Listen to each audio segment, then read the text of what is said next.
বৃন্দাবন জঙ্গলে বোবা টুনটুন তার সৎমায়ের সাথে বাস করত। টুনটুন কথা বলতে না পারায় তার সৎমা আর সৎ বোন তাকে অনেক অত্যাচার করত। তো বন্ধুরা চলো এবার আমরা মূল গল্প থেকে ঘুরে আসি। কি রে হতচ্ছাড়ি, সেই সকাল থেকে তো খুন্তি নেড়েই চলছিস। রান্নাটা কি শেষ হবে নাকি আজ আমাদের না খাইয়েই রাখবি ভেবেছিস? আমি ঘরে গেলাম, আমার মেয়েটা ক্ষুধার জ্বালায় ছটফট করছে। তাড়াতাড়ি খাবারটা নিয়ে আসিস, বুঝেছিস? এরপর টুনি চলে যায় আর টুনটুন কোনো কথা বলতে না পারায় নীরবে চোখের জল ফেলেই যায় আর মুন্নি ও টুকিকে খেতে দেয়। দিলি তো আমাদের খাওয়া আজকে দেরি করে। যা, আজ তোর কোনো খাবার নেই। রান্নাঘরের সব বাসনগুলো পরিষ্কার করে নে। মায়ের মুখে এমন কথা শুনে টুনটুন ভীষণ কষ্ট পায় আর পেটে ক্ষুধা নিয়ে চোখের জল ফেলতে থাকে। সে তো কথা বলতে পারতো না, তাই নিজের কষ্টটা কাউকে বলতেও পারতো না। আপন মনে নিজেই নিজের সাথে কথা বলতো। হে উপরওয়ালা, তুমি আমার মাকে কেন নিয়ে গিয়েছো? আমার কাছ থেকে কেন নিলে? আর আমাকে কেনই বা কথা বলার ক্ষমতাটা দাওনি? আমার যে খুব কষ্ট হচ্ছে। আমি তো কাউকে আমার মনের কথাগুলো বলতে পারি না। আর যদি আমার নিজের মেয়ে বেঁচে থাকতো তাহলে কি আমাকে না খাইয়ে রাখতে পারতো? টুনটুন এসব মনে মনে বলতে থাকে আর কাঁদতে থাকে। সে যে শান্তিতে একটু কান্না করবে তার কাছে সেই সময়টা কোথায়? তাকে সেই সময়ও অনেক কাজ করতে হতো। এইদিকে মুন্নি, কি রে মুখপুরি, কোথায় গেলি রে তুই? এদিকে আয় তো। এই বোবা মেয়েটার পাল্লায় পড়ে আমার জীবনটা একেবারে শেষ হয়ে গেল। এই টুনটুন, এদিকে আয়।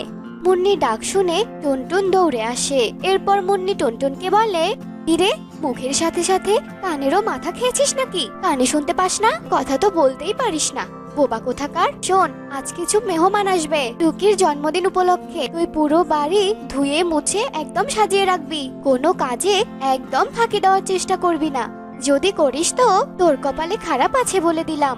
মুন্নির কথা শুনে নীরবে টুনটুন সেখান থেকে চলে যায়। এরপর বাড়ির বাইরে একটি আম গাছের নিচে গিয়ে বসে পড়ে আর মনে মনে বলতে থাকে, কদিন আগেও তো আমার জন্মদিন গিয়েছিল, কই তখন তো আয়োজন করা হয়নি। আমাকে এক চামচ পায়েসও খাওয়ানো হয়নি। ও, এখন নিজের মেয়ে তো, তাই এত আয়োজন। সব বুঝি আমি ছোট একটা মেয়ে হয়ে এত কাজ কি করে করব? আমার আর ভালো লাগে না।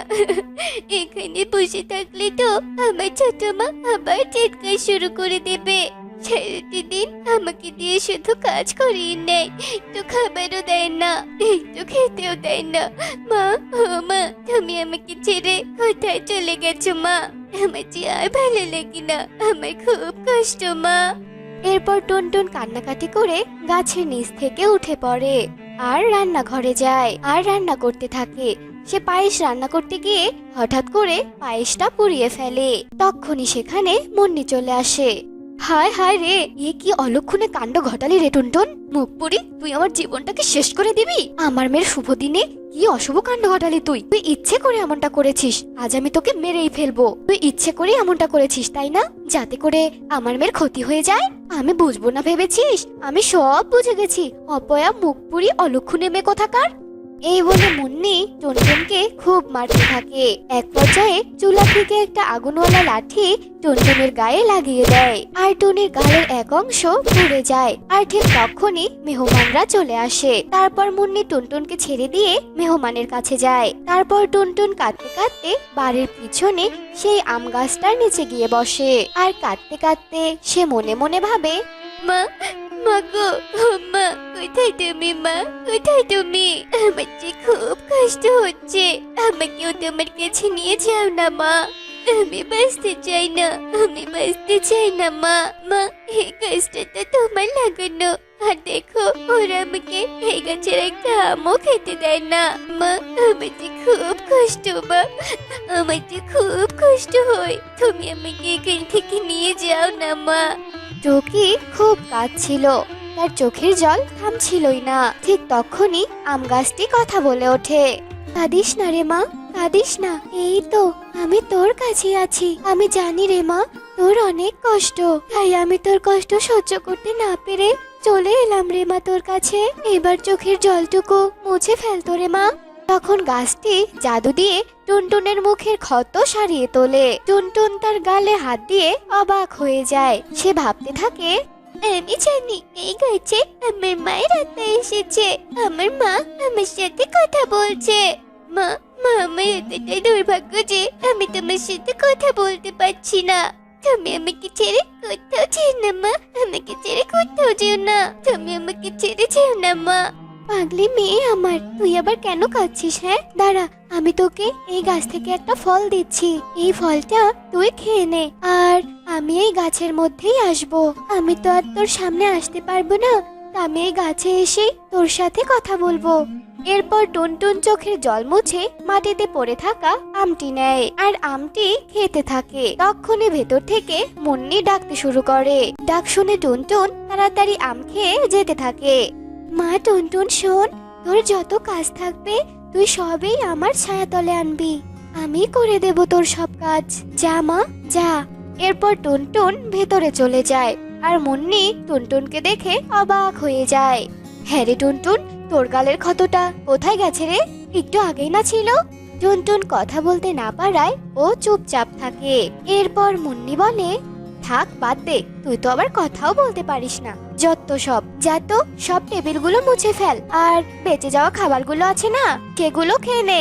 টুনটুন নিচু হয়ে সব থালা বাসন নিয়ে আম গাছের ছায়ায় যায় আর চোখের পলকে আম গাছ জাদু করে সব পরিষ্কার করে দেয়। টুনটুন দৌড়ে থালা বাসনগুলো ঘরে নিয়ে যায়। তুই এত তাড়াতাড়ি এত কাজ কি করে করলি? হ্যাঁ, তুই কি জাদু জানিস নাকি? এত তাড়াতাড়ি তো এতগুলো বাসন পরিষ্কার করা সম্ভব না। কাজ যখন করেই ফেলেছিস সেটা তোর ব্যাপার।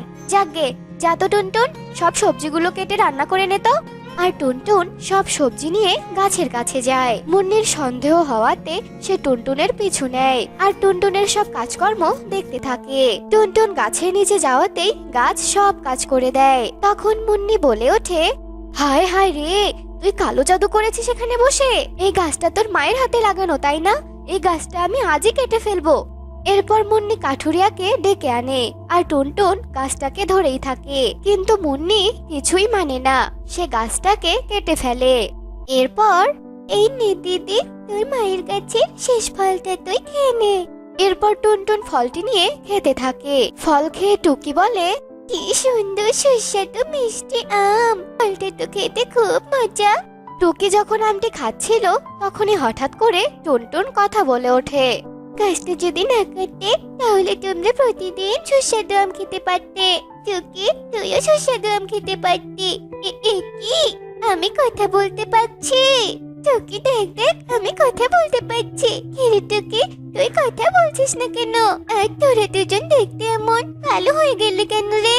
তার মানে তোরা দুজনকে নিজেদের পাপের শাস্তি পেয়েছিস। আর যদি তোরা অন্যায় না করতে তাহলে এই অবস্থা হতো না। আমি কথা বলতে পারছি আর তোরা দুজন আমকে কথা বলতে পারছিস না।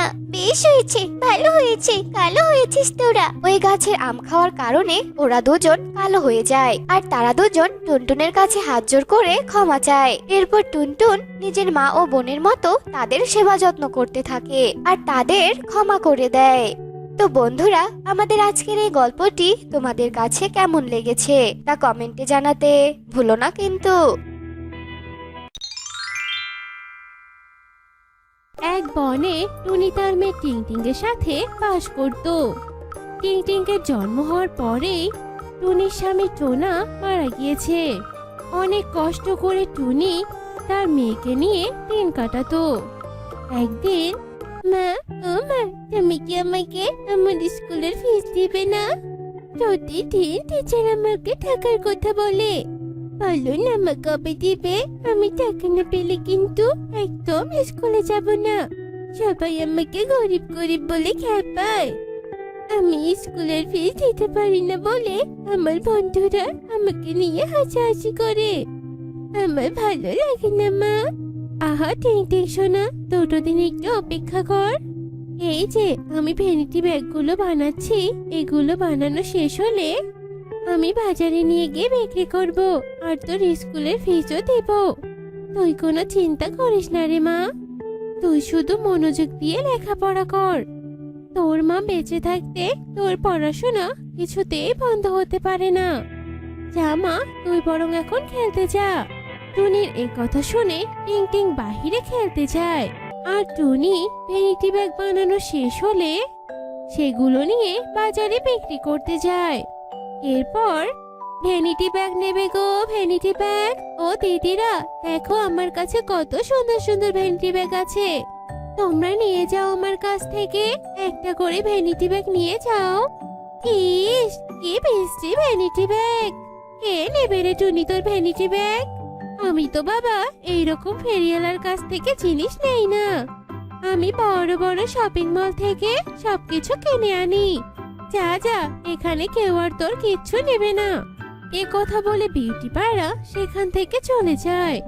আর বিউটি পাড়ার কথা শুনে টুনির মন ভীষণ খারাপ হয়। এরপর টুনি মন খারাপ করে তার ভ্যানিটি ব্যাগগুলো নিয়ে বিক্রির জন্য রাস্তায় রাস্তায় ঘুরতে থাকে। কিন্তু টুনি একটা ভ্যানিটি ব্যাগও বিক্রি করতে পারে না।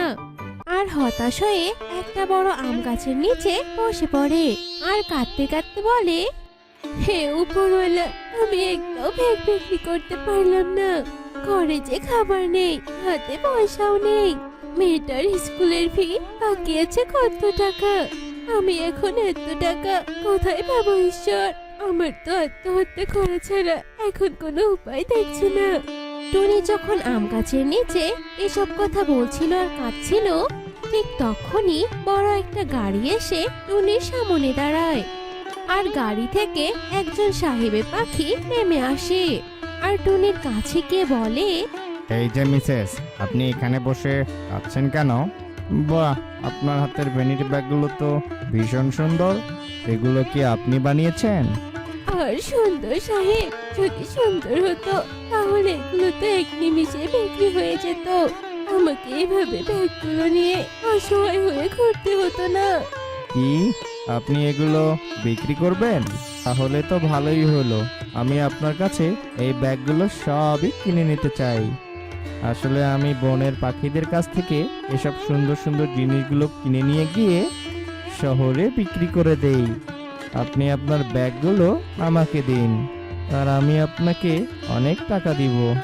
টুনি এ কথা শুনে ভীষণ খুশি হয় আর টনি ঈগলকে সব ব্যাগগুলো দিয়ে দেয়। ব্যাগের বিনিময়ে ঈগল টুনিকে অনেকগুলো টাকা দেয়।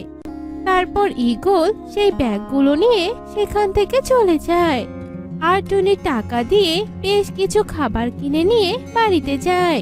আর টিংকে বলে, মা টিং, দেখ মা, আমি তোর জন্য তোর পছন্দের খাবার নিয়ে এসেছি মা।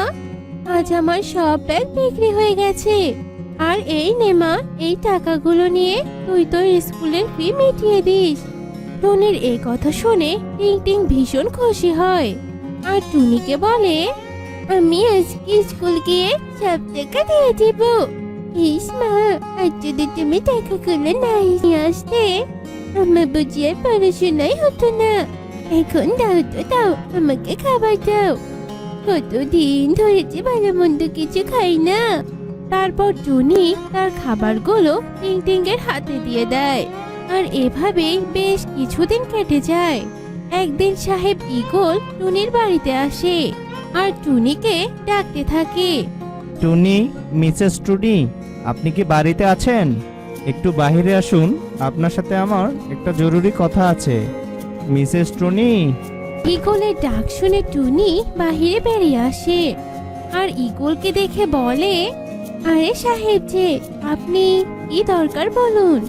আচ্ছা, আমার ভ্যানিটি ব্যাগগুলো মনে হয় নিশ্চয়ই কেউ পছন্দ করেনি না, তাই আপনি এখন এসেছেন আমার থেকে টাকা ফেরত নিতে। না না টুনি, আপনার বানানো ভ্যানিটি ব্যাগগুলো আমার কাছে খুব তাড়াতাড়ি বিক্রি হয়ে গেছে, তাই আমি আরো অর্ডার দিতে এসেছি। আমি এখন থেকে আপনার কাছ থেকে ভ্যানিটি ব্যাগ কিনে নেব। এই নিন কিছু অ্যাডভান্স টাকা। আমি কয়েকদিন পরে এসে আপনার বানানো ব্যাগগুলো নিয়ে যাব। সত্যি বলছেন? সত্যি বলছেন আপনি? আপনি কোনো চিন্তা করবেন না, আমি ঠিক মতো আপনাকে সব ব্যাগ তৈরি করে দিব। আপনি আমার বড়ই উপকার করলেন সাহেব। টুনির কথা শুনে ঈগল তাকে অ্যাডভান্স টাকা দিয়ে টুনির বাড়ি থেকে চলে যায়। টুনি টাকা পেয়ে ভ্যানিটি ব্যাগ বানানো শুরু করে দেয়। আর এভাবে প্রতিবার টুনি ভ্যানিটি ব্যাগ বানাতো আর ঈগল সেগুলো কিনে নিয়ে যেত। এভাবে আস্তে আস্তে টুনির অভাবের দিন ঘুচতে থাকে আর টুনির অনেক টাকা পয়সা হয়। টুনির এমন উন্নতি দেখে সে বনের এক হিংসে পাখি যোগু কাক অনেক হিংসে করতে থাকে। যোগু কাক তার বাড়িতে এসে মনে মনে ভাবতে থাকে, হিংসে হিংসে, টুনির এত উন্নতি দেখে আমার মন জ্বলে পুড়ে ছারখার হয়ে যাচ্ছে। টুনি একটা গরিব পাখি ছিল, আর ওই ভ্যানিটি ব্যাগ বিক্রি করে এত বড়লোক হলো, আর আমার কিছুই নেই। আমি তো কিছুতেই বড়লোক হতে পারছি না। না না, এ আর মেনে নেওয়া যাচ্ছে না। টুনির সব কিছু আমি ধ্বংস করেই ছাড়বো। দেখি ও বড়লোক কিভাবে হয়। আজ রাতেই আমাকে কিছু একটা করতেই হবে, কিন্তু কি করা যায়? এভাবে যোগু কাক টুনির ক্ষতি করার জন্য চিন্তা করতে করতে দিনটা পার করে দেয়। আর বনের মধ্যে রাত নেমে আসে আর যোগু কাক সেই রাতে সুযোগ বুঝে চুপি চুপি টুনির বাড়িতে যায় আর টুনির ঘরে আগুন লাগিয়ে দিয়ে সেখান থেকে ছুটে চলে যায়। টুনির ঘরে আগুন লেগেছে বুঝতে পেরে টুনি আর তার মেয়ে টিং টিং ঘর থেকে তাড়াতাড়ি করে বাহিরে বেরিয়ে আসে আর কাঁদতে থাকে। আগুন আগুন লেগেছে, হায় হায় রে, আমার সবকিছু পুড়ে গেল। আমার কাছে এত বড় ভ্যানিটি ব্যাগের অর্ডার ছিল, আমি সব ব্যাগ তৈরি করে রেখেছিলাম, কিন্তু এই আগুনে পুড়ে সব ছাই হয়ে গেল। কে কোথায় আছো? সাহায্য করো আমায়, আমার বাড়িতে আগুন লেগেছে, আগুন। টুনি যখন এভাবে সাহায্যের জন্য চিৎকার করছিল, টুনিকে সাহায্য করার জন্য কোনো পাখি সেখানে আসে না। টুনির চোখের সামনে আর বাড়িটি একেবারেই পড়ে যায়। টুনি অসহায় হয়ে বসে বসে কাঁদতে থাকে। আর ঠিক সে সময় সেখানে একটি নীলপরি আসে আর টুনিকে কাঁদতে দেখে বলে, কি হয়েছে? তুমি এভাবে কাঁদছো কেন? আমাকে বলো, আমি তোমাকে সাহায্য করব। বলো কি হয়েছে? পরীর কথা শুনে টুনি কাঁদতে কাঁদতে সব বলে দেয়। তার সব কথা শুনে নীলপরির মনে অনেক দয়া হয়। তখন নীলপরি টুনিকে বলে, তুমি এজন্য কাঁদছো? তুমি কেঁদো না, আমি তোমার সব সমস্যা এখনই দূর করে দিচ্ছি। এ কথা বলে নীলপরি জাদু দিয়ে একটি বাড়ি বানিয়ে দেয় আর টুনির হাতে একটা চারা গাছ দিয়ে বলে, এই নাও গো, এই চারা গাছটা নাও। এটা হলো ভেন্ডি ব্যাগের গাছ। এই চারা গাছটা তুমি আজ রাতে তোমার বাড়ির আঙ্গিনায় রোপণ করলে দেখতে পাবে সকালে এই গাছে অনেক ভ্যানিটি ব্যাগ ধরবে। আর তুমি যতবার এই গাছ থেকে ভ্যানিটি ব্যাগ চাইবে ততবার এই গাছটি তোমাকে ভ্যানিটি ব্যাগ দিবে। এ কথা বলে নীলপরি টুনিকে চারা গাছটি দেয় আর সেখান থেকে চলে যায়। এরপর টুনি চারা গাছটা তার বাড়ির আঙ্গিনায় রোপণ করে আর ঘরে চলে যায়। পরদিন সকাল হলে টুনি বাহিরে এসে দেখে সত্যি সত্যি গাছের মধ্যে ভ্যানিটি ব্যাগ ধরেছে। তা দেখে টুনি ভীষণ খুশি হয়ে যায় আর বলে, এ কি, সত্যি সত্যি তো গাছে ভ্যানিটি ব্যাগ ধরেছে। পরি তাহলে আমাকে সত্যি কথাই বলেছিল। এ কথা বলে টুনি গাছ থেকে ভ্যানিটি ব্যাগগুলো পেরে নেয় আর ঈগল এসে সেই ভ্যানিটি ব্যাগগুলো নিয়ে যায়। এভাবে টুনির কাছে প্রতিদিন ভ্যানিটি ব্যাগ ধরতো আর ঈগল এসে কিনে নিয়ে যেত। আর টুনি সেই গাছের ভ্যানিটি ব্যাগ বিক্রি করে তার মেয়ে টিং টিংকে নিয়ে সুখে শান্তিতে বসবাস করতে থাকে।